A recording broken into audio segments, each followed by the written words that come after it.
تابلو برق دستگاه تمامی فرایند دستگاه روش نوشته شده.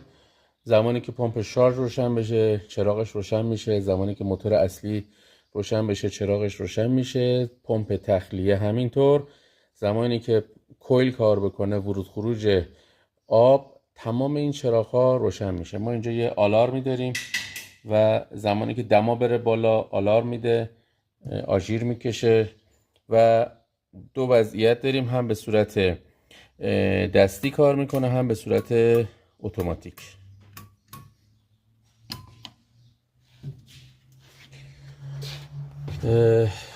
این مجموعه PLC مون هست.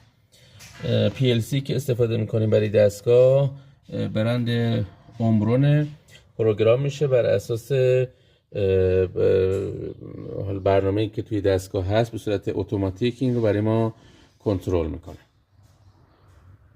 این هم کنترل دمامون هست. بر اساس این کنترل دمایی که اینجا داریم دمای دقیق رو از دستگاه میخونه و این